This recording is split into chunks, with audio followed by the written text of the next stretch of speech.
You're listening to the Cricket Podcast.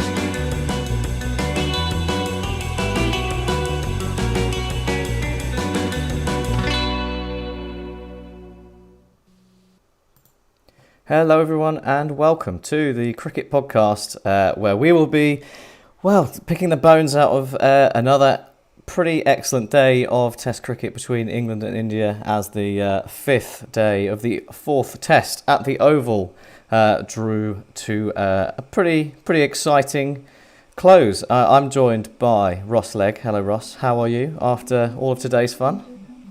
I'd be better if that motorbike wasn't going directly out the window, so I couldn't really hear you then. I'm okay. I've after the high that I left the Oval yesterday with when Burns and Hamid kind of saw it through to the close to the low of today. I'm just about holding on here, Max. Right. There's still one test left, so fingers crossed we'll be able to pick you up in a week or so. Some people have mentioned that we're late again. We're actually on time for what we said we'd be, for once. But unfortunately, Ross and I actually have jobs and do our jobs. You've been spoilt really by Jack, who doesn't care about his job and therefore spends all of his life on the podcast. But sadly for us two, we do care. So apologies for that. But anyway, before we get into all the good stuff, Ross, would you like to remind our listeners of the messages that we have for them? Yep, Jack is an absolute shyster. I think we need to get that right on there. But we are sponsored by Woodstock Cricket. Use the code TCP25. You've got 25% off some of their their great gear. And obviously, like this video, there's 250 people watching this right now, whatever it is. So like the video, subscribe to our channel, and leave us comments and ask questions in the chat, and follow us at the Cricket Pod on Twitter and Instagram. Max, let's get this show on the road, shall we? Lovely stuff. Yes, let's do it. So we'll kick off with a summary as always. And today we started probably about as much as you can ask for a fifth day of a Test match, with all four potential results still on the table. And despite Lord Thacker bowling an absolute peach to Rory Burns and some calamitous running between the wickets, by lunch all four results were still just about on the table. And then a man called Jasprit Bumrah had some other ideas, and within 45 minutes, one result was left on the table for anyone with a shred of common sense. Perhaps while Root was around, a few people thought that maybe the unlikely might happen, but once again, as the magician that is Shardul makes things happen, Thacker came back and removed Joe Root. It was a pretty quick demise from there on, and India romped away with it in the end. A pretty comprehensive 150-odd run victory, and we're left once again wondering whether England will ever be able to bat properly again. But is that perhaps a little harsh today, Ross? Should we in fact be just laying lots of credit at the feet of the Indian bowlers? I had in my notes here, Max. I've got down as it's a bit of a disgrace of England, if I'm perfectly honest. Right. Like as much as India were brilliant, and we'll come on to why India were brilliant, but on probably the most favourable day 5 Test match pitch they'll ever have to bat on, England put their big boy pants on and duly defecated themselves following a disastrous lunch break. Like it was absolutely ludicrous. Like we were in the driving seat, and it's almost like we were just like we're 100 for 0. Well, this is newfound territory. The game is on. Like we could actually do this here. And then we proceeded to panic. Burns got out to a good ball from the Lord. The Milan's run out was an embarrassment to what we were trying to do. And then the middle order, like England have kind of said for so long now, oh no, we need to bat deep. We'll get runs from kind of like 6 through to 9, and it'll be great. And that's where we're really going to add some value, because we can't trust the top order. We had 2 ducks again today, bringing 43 ducks for the year. 43 of our Test match batsmen or Test match players have recorded ducks in Test matches this year. That's 43. That's ludicrous. That is absolutely unforgivable. But as you say, I really respected the fact that India have a plan, and that plan is to clearly play Shardul Thakur in every match. We thought we had the king of makes it happen in Sam Curran, but the peroxide Sprite is no match for Takor. Like he really does make things happen, and his contributions were like perfectly timed. So I think we should start to give the credit to some of the Indians. Yeah. Yeah, absolutely. Well, on that theme, you mentioned that things.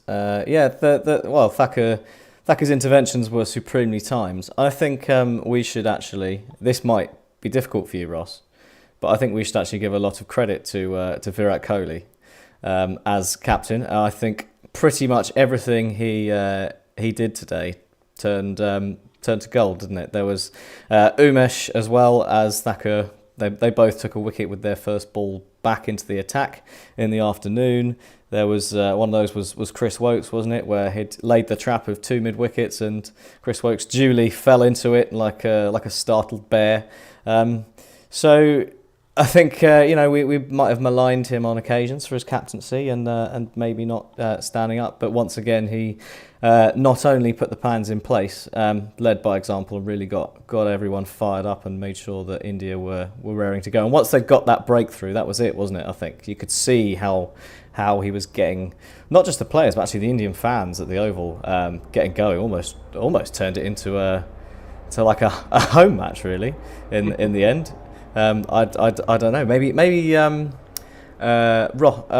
Jack can report back, because I think someone did ask where Jack was today. He was at the Oval. He went along for the 5th day, so he will have experienced the full array of emotions of England being disappointing and India being brilliant. But Ross, could you credit Kohli? Will you do it?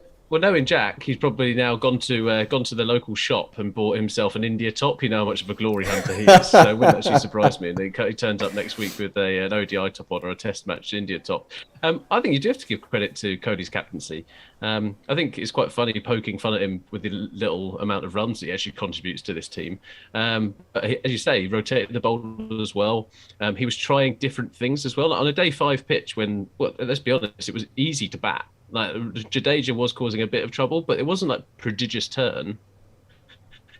But you have to be able to keep being in the batsman's head, and there was kind of fielding changes around the bat. There was constant pressure, and I don't know, he's a real showman, isn't he? Right, like the crowd react to what Kohli is doing, and he was almost like a circus master. He was absolutely brilliant today, and yeah, to be able to muster those performances from the people that he leads time and time again, like Siraj, Bumrah. I mean, Bumrah's spell to for 2 for 6 lunchtime was the fastest he's bowled all series. There's that competitive edge in this India team which really does have to be admired.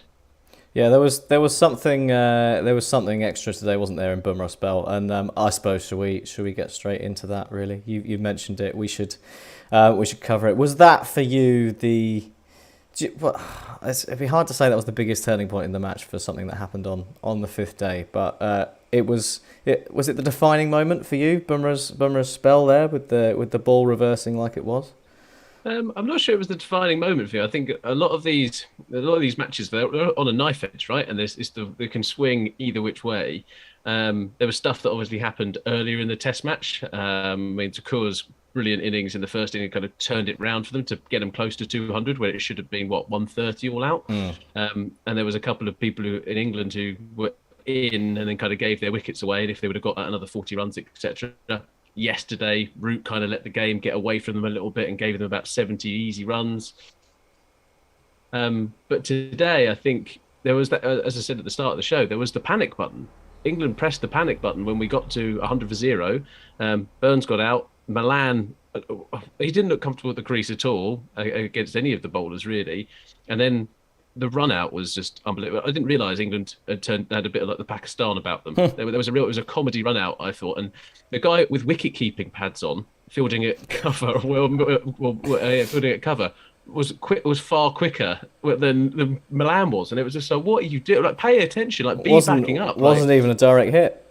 Yeah, and it was just like, what are you doing? And that, to me, is just the lack of, probably not a lack of a plan, but just the lack of experience, Test level experience kind of in this side. Like, Hamid hasn't actually played that much. Malan actually hasn't played that much, but they should be better in those circumstances. But going into what was pretty much a cauldron atmosphere where the pressure is so high, England, yeah, I think they bottled it a little bit today, I must admit. And that was because India, as you say, Max, Kohli had a plan. They'd been there before. They knew how to deal with themselves being under pressure, and they were just like, "This is our game to win." They could almost take that siege mentality into them with these kind of games, and they came up trumps yet again. They managed to find a way as well, didn't they? I mean, you said yourself that was the best fifth day pitch I think England could have asked for if they were chasing a record total, and I think that's fair. You know, there was a bit of rough outside the left-handers off stump, and Jadeja exploited that mostly pretty well. He did go a little bit Dom Bess for a while and hurled in a few full tosses, but England didn't make the most of those, and obviously Hamid's wicket was part of that. Although I would have to say, although it was reasonable bowling, it was an absolutely dreadful bit of batting from Haseeb Hameed. That was very questionable way to play the ball pitching outside the leg stump. Well, the commentary was a bit weird as well. I think Atherton was going, Hameed was just trying to nudge that into the offside. It's like, he's been defending them for ages. England aren't rushing to this total. No. It was just a terrible shot. And I think your original question to me, Max, was the Bumrah kind of bit the turning moment? I don't think it was, but I think that was the bit that just compounded the error from England. And I think that's that difficult. I think England lost 6 wickets for 40 runs in that spell in that kind of spell of bowling. But I mean, how do you face against Bumrah bowling in swinging Yorkers like that? Like, as much as Bairstow, people will take the mick, and I mean, Jack was texting us saying Bairstow's got his flight rescinded to Australia, and like Vinay's just put in the chat. Probably should not too many other batsmen are going to survive that. I'm not likely the first person who's going to jump to Bairstow's defence, but on this occasion I'm going to have to say I'm sorry, but to receive that as the 4th ball of your innings, tough luck, innit, really? I don't think we could be pointing any fingers at Bairstow for being on the end of a hooping and swinging Yorker at 90 miles an hour. It's exciting though, isn't it? It is really, really exciting watching reverse swing bowling. I love it. Absolutely love it. And what is funny is that obviously since Australia kind of ruined themselves with Sandpaper Gate, and they were just like, Mitchell Starc, he's like Wasim Akram was once upon a time. They were cheating, old Australia. Here, they had India had a plan, right? Jadeja was bowling into the rough. They were doing it. There was real proper tactics being employed. They were looking for that, and they were patient with it as well. And that patience is so important. And I thought that when it came to delivering the goods, Bumrah was just like, this is my moment. Bowled as fast as he possibly could do. You saw the control that he actually has and executed actually what he wanted to do. I thought it was an absolutely phenomenal kind of a hostile mini spell. And then he was backed up again well by Siraj, who is a bit of a different character. Thakur again got the wicket of Root. And whilst Root is there, Max, there's always the chance. Whilst Root is batting, there was a bit of hope, wasn't there? There is always that bit where you're just like watching any team that had Michael Jordan in. You're just like, oh no, they're so far behind, and all of a sudden, oh no, Michael Jordan's here, he saved the day. Like there's that kind of level where Joe Root is that to this England team. Daddy Root, big Daddy Root. But let's talk about some other big moments. Moeen Ali. If there's a man who I love probably most in English, it is Moeen Ali. I absolutely, in all formats, I think he's a great addition to the side. He's not the guy I want to bat for my life, though, when it comes to seeing out the day after you've had a bit of a collapse. No, if you needed someone to come in and score a quick 30, I don't think I'd choose anyone else. But yeah, seeing out the day, perhaps not his strong suit. And there was also another moment of his, wasn't there, in that I assume would have been mentioned yesterday with the missed runouts. And I think it's that kind of thing is symptomatic of the problem that we're seeing with England at the moment, especially compared to India. A lot of these games so far this series have been pretty close. There's been moments where it could have swung either way, and what we've seen is, I think, a bit of a soft underbelly from England. That when it's got to the crunch moment, England have fallen apart, and India have actually stepped up and performed, and it's pretty tough to see England deflate like that, but also not entirely unexpected. Yeah, it's not surprising. There is, I mean, we said it at the top of the show, 43 ducks this year alone in Test matches. The amount of pressure that gets put onto the same people every single time, it's already taken its toll on Ben Stokes, and we hope Ben Stokes gets better around it. All of the pressure then falls onto Joe Root's shoulders. There is a void of leadership. There is a void of that kind of scrapping, that fighter mentality in this team, and as you said, that kind of soft underbelly. It's quite bad, right? It's when you've got people in there like Jimmy Anderson, who's turned around. You're not expecting much from the bat with Jimmy Anderson, but even like last time when he talked about Joe Root, and he kind of threw Joe Root under the bus, didn't he? In the was it the last Test match or the Test match before? And you just thought, where's this responsibility? Like Milan is an elder statesman when it comes to kind of county cricket. There is a bit where you just like, you've played enough. Like, what is going on? Bairstow's played more Test matches than Steve Smith has. Where's the responsibility kind of thing? And yes, you get a good ball here and there, but there is that bit where you're just like, right, guys, what are we doing here?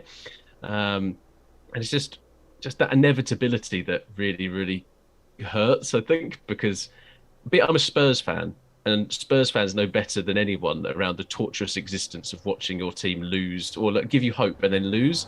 Being a Spurs and an England fan, I don't know what I've let myself in for. You need a thick skin and a strong constitution. And a very stiff drink. Yeah, I pity you, Ross. I pity you in your Spurs supporting life. But I mean, should we? When do you want to go next, Ross? What have we got left to cover from this day?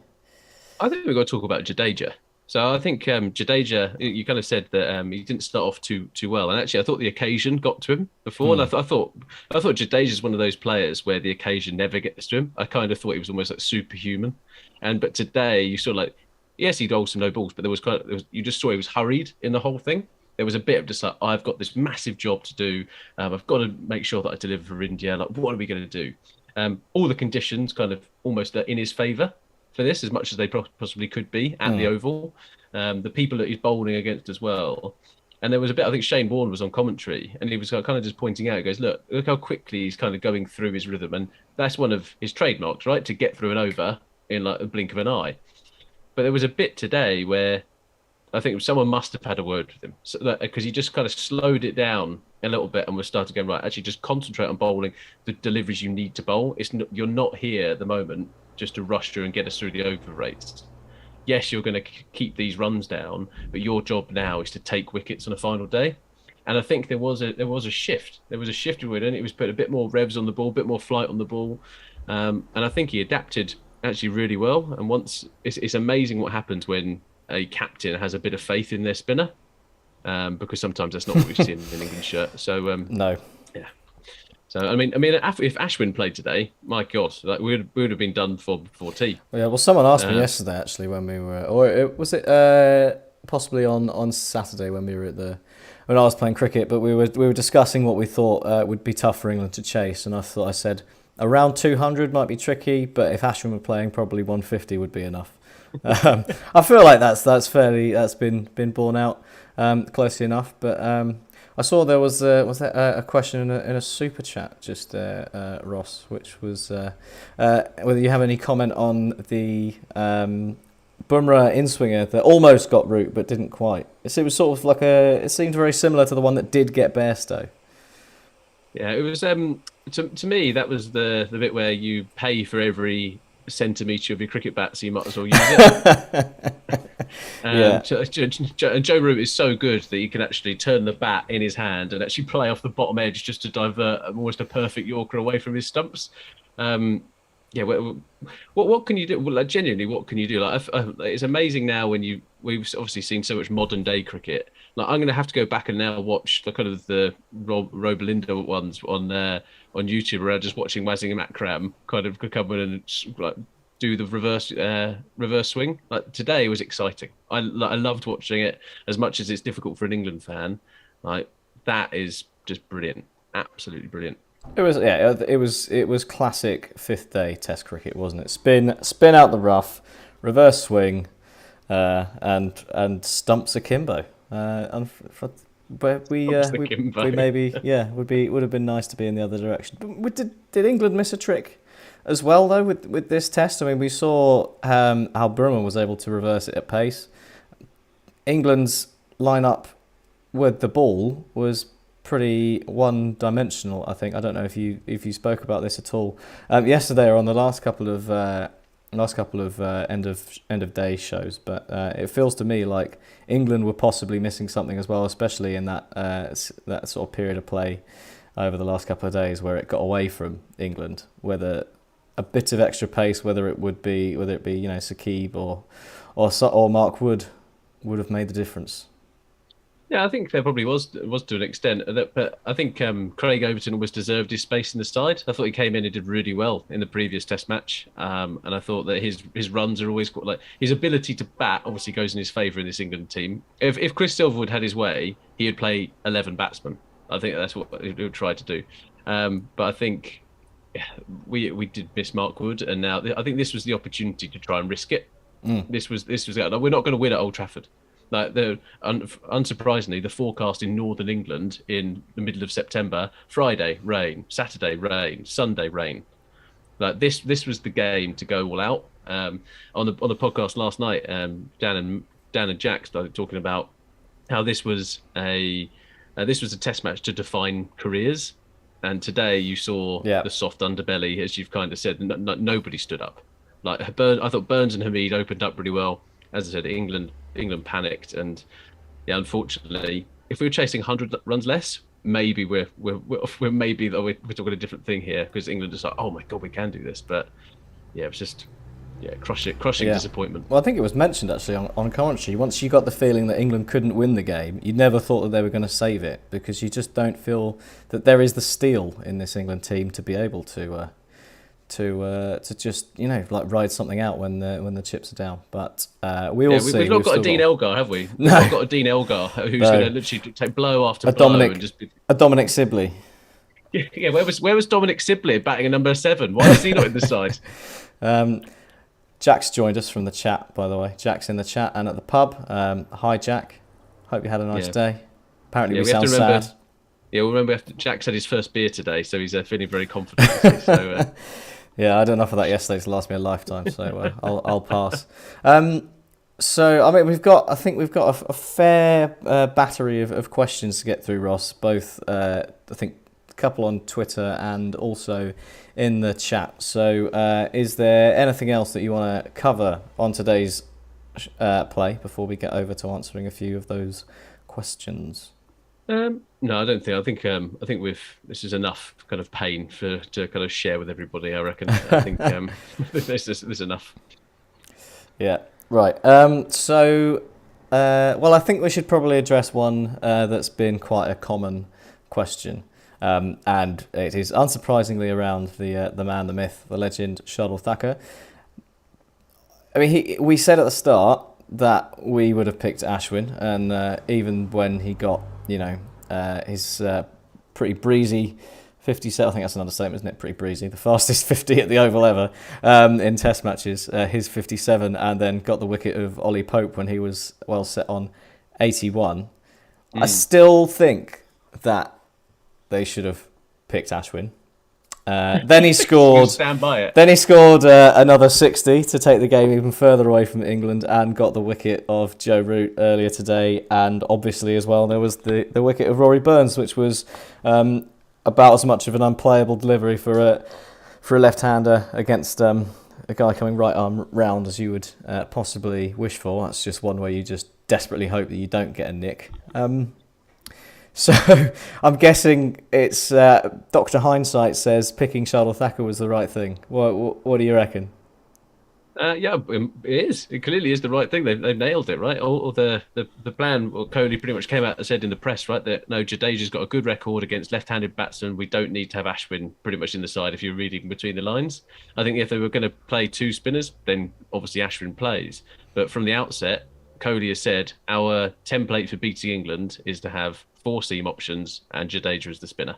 And I mean, Kohli's been proved right so far, hasn't he? Just 2-1 to India. So Yeah. like, I'm not sure we're the ones to argue against that at this point in time. If we were 2-1 up, obviously we'd be like, well, we're much smarter than Virat Kohli, but obviously we're not. Yeah. I mean, in fairness, I think if Ashwin had played, I think India might still have won the Test match. But yeah, I mean, Shardul Thakur is pretty much undroppable now for that fifth game. And it frustrates me because he looks like a club cricketer. It looks like someone I played against on Saturday, and I'm just like, what? Like, how is this guy? Like, it must give like really, really like real hope to some of the people on the county circuit of just being like, if he can make it, then I can make it. I mean, it proves that Darren Stevens would do a really decent job at Test level, doesn't it, Max? 75-mile-an-hour hoopers and he hits and runs down the order. I'm still holding out hope. He scored another century as well last week. So I mean, his batting is just constantly improving with his age. So I think he might be a case of his age being directly correlated with his batting average. Just having a flick through Twitter now. A couple of questions. I think they are related, so we'll cover them. Well, there's a few about the same thing. England selection. Where are we going with the England selection for the next Test? Do we Anderson and Robertson potentially need a rest? Do we need to make changes to the side in the wake of failing once again? Wholesale, whole new 11 for you? Oh, a whole new 11 would be really. Sorry, 10. Obviously, Joe Root stays. So I'm not really sure where England go from here. Like, we've already kind of rung the changes in the side. I think if Old Trafford turns more than I think it's any other Test match ground in the UK. But it's September. It's going to rain. I think there's no point risking Mark Wood's fitness ahead of the Ashes now. Like, I genuinely think it's a pretty defeatist attitude, but I think this was our opportunity here to get something out of this Test series. I don't think we'll get anything out of it, and it doesn't matter who we're going to play. I think we'll lose or Mr. Rain will take another victory. So I would love to see someone like Matt Parkinson get a go. It's his home ground. I think that'd be quite exciting. But England have history in giving leg spinners kind of final Test matches. In the series, and it kind of ruins some of them. So I'd rather not ruin an exciting prospect like him. Yeah, although if you've got to give him a go. We actually would just like to see him play for once, because we've spent enough time just wandering around with the side not doing a thing. Jack Leach as well. Poor old Jack Leach, just not getting a look in. But I think he really is. I think if anyone is suffering the most from the lack of Ben Stokes, it's Jack Leach, because just with that balance of that side means you can't really squeeze him in. Although arguably with Robinson batting at 10, you might be able to get away with it. But yeah, I think England kind of put their eggs in one basket, didn't they, for the Oval? They decided that they were going to go with what they thought their strongest lineup would be to win the Test, with Woakes, Robinson and Anderson, and it didn't pay off. So I'd be resting Anderson, I think. 4 Tests on the bounce, coming thick and fast. It's tough for anyone, let alone someone who's 39. Obviously, he's in ridiculously good shape for a 39-year-old. But all right, Max. I mean, I know you fancy him, but just dial it down. This is a cricket podcast, not a soft pornography podcast. audio sensory soft porn. Yeah, that's only on Patreon. I've got a couple of questions for you, Max. Yeah, fire away. So there's one from Rikin Patel. Has Rahane booked his tickets to go back home? Well, I think we discussed either after the first day or just before whether what we thought would happen with Pujara and Rahane for the last Test, and I said if India win, then they'll probably keep it the same. I don't see why not. Pujara again is obviously in. He got his 90 the other day, and another 60 or 70 in this Test, so he's obviously fine. I think Rahane. I did like that, Max. I did like that. The Pujara claimed that he's hurt his ankle. Rohit was just like, I'm quite tired. Yeah. And so they had 2 fresh young whippersnappers in the field. Did well, didn't they? It was the Agarwal with the run out, and Sky with the catch off Woakes, wasn't it? So yeah, nicely done. Yeah. You could. I mean, there is also an argument that you could. Now would be a good time to drop Rahane and try someone else. I think we came to the conclusion between us, Jack and I, that it would be time to maybe try some new blood, but I don't think it will happen. There's a difference between what should happen, perhaps, and what might happen. It's pretty. There is a bit for me when you're the vice captain of a side and you get dropped down the order for a bowler. There is a bit where you just like, what is the longevity here? It could be one of those things which Rahane plays the next Test match, and it's his last. Have we actually found out exactly what the thinking behind that was? Has Kohli actually explained what was going on, or are we still? Well, on some of if some of Indian cricket Twitter is to be believed, and sometimes that's good source, sometimes it's not a very good source.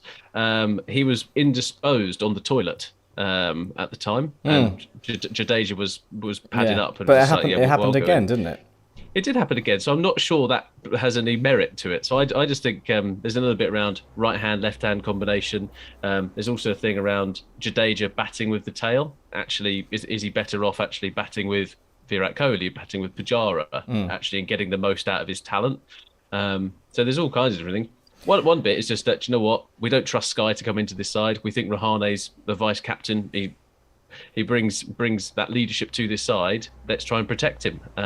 But you can't be carrying a batsman, especially. I mean, look at England. England are carrying 6 of them. Yeah, I should point out that we're not for a moment suggesting that India won because of fielding subs. We just quite enjoyed the fact that they didn't fancy fielding and managed to have the day off. And I think someone alluded to it in the post-match interview where Rohit got given his Man of the Match award and said, "Oh, well, it was a perfect day for you, wasn't it? Got 100 and then didn't have to field."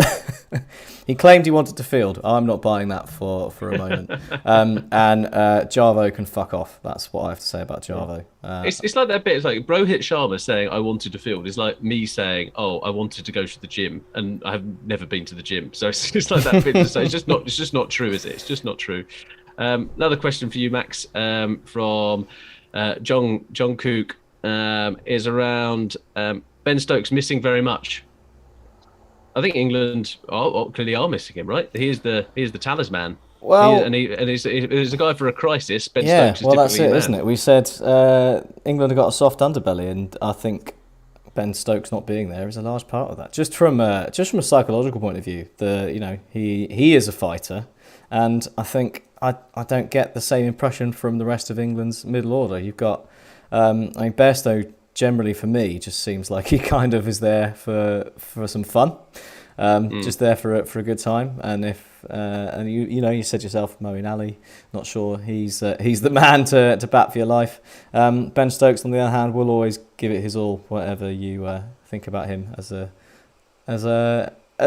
person or a cricketer. He is always going to give his all for England. So I think we definitely miss him from that point of view, and obviously the balance to the side. And actually, he does that job, doesn't he, where there's nothing in the pitch and you need someone to do some of the hard yards. He would have been ideal for those kinds of situations. Vic London's come in saying Pujara did his ankle. It was on video for all to see. Yeah, I don't care, mate. He should be in the field. That's what he should be. Just stand at slit. Yeah, just stand like you do on every club cricket. Just like, I've really hurt my ankle. Okay, go into second slip then, mate. And then you take a blinding diving catch. My ankle's feeling a lot better now. It is nice that we've been able to put Pujara back into some decency of form, isn't it? That's another nice thing that England always seem to do. Max, any more questions from Twitter? No, I think the other main theme on Twitter was just general chat about Lord Thacker. No real questions as such. Just would you please talk about him and and what you make of him? Kish has put something in the super chat saying that Shardul averages 27 to 28 on the flattest Indian wickets. Like the guy is a street fighter with the ball. With the ball. What does Max mean by Stokes as a person? Sorry, just jumping in there. Like when he punched that guy. But that's fine. There was one other question. I think he's literally a street fighter. So. One other question for you from Twitter, Ross. I think this is the last one. I sort of alluded to it, but I don't think we actually decided what the turning point was. What was the turning point of the match for you? Obviously not Bumrah as the defining moment, but where did it fall for you? Moeen Ali's brain fade with the run out, dropping Rohit twice. It was it 6 chances England missed in that innings? Yeah, well, it was interesting when I was there yesterday. There was a bit that run out was huge. Like when you saw it as well, like just watching it in real time, and obviously you watch the highlights. He had so much time to make the right decision and just to throw it in, and he went for the glory because he just didn't take in the whole surroundings. It was really quite a monumental cock up on that part, and I think that was the difference. Like that period before lunch yesterday was probably my turning moment. England took wickets. I think we got Virat Kohli out, didn't we, just before? And they was just right. Let's bloody do this. And we just didn't. Or was it Jadeja and Rahane we got out? And then it was just like right, let's go at them. Got Moeen Ali, got Kohli, and it was just that bit of just like, come on, this is the bit for us, lads. Come on. And we just let the game drift by. They scored 80 runs, pretty much given to them. Like Thakur actually batted like quite well, but Thakur also was bowling, was facing Moeen Ali. He was kind of off the boil. Craig Overton wasn't brilliant. Jimmy Anderson didn't bowl very well yesterday either. So it was just that kind of hour spell, and it's amazing to think that in a 5-day test match between these two, it's things like that. It's like what 45 minutes or 60 minutes, which actually turns the whole entire thing. But that's the beauty of Test cricket. Yeah, well, I think that's a nice note to end on. There, Ross. Cricketing wise, Akash wants to know what you think about Ronaldo's return. Would you care to spend a moment on that before we let our lovely Indian viewership go to bed, because I understand it is very late. And thank you all for staying up and waiting for us. We do very much appreciate it. We almost hit 2,000 concurrent views at one point, Ross. So that's well, they pretty should all good. subscribe. All subscribe to this video right now and like this video right now. Leave a comment, argue with Jack. Like he's genuinely got nothing better in his life to do than actually go on Twitter and answer comments on here. So do that. Ronaldo's return, Max. I think he's going to be half the player that Emerson Royale will be. So let's leave it there, shall we? I think you're deluded. But yeah. Will Butler play the next test? I don't know. Probably not. I find it very unlikely that he will. Just to answer that one finally. And yes, the wait goes on for Virat Kohli's century. We may be losing the series, probably 3-1, but we still believe in 2 things. 1, that KL Rahul will still not score another 50. And 2, that Virat Kohli will not score another century, at least before I get one. And I'm still waiting. So thanks for listening and thanks for watching.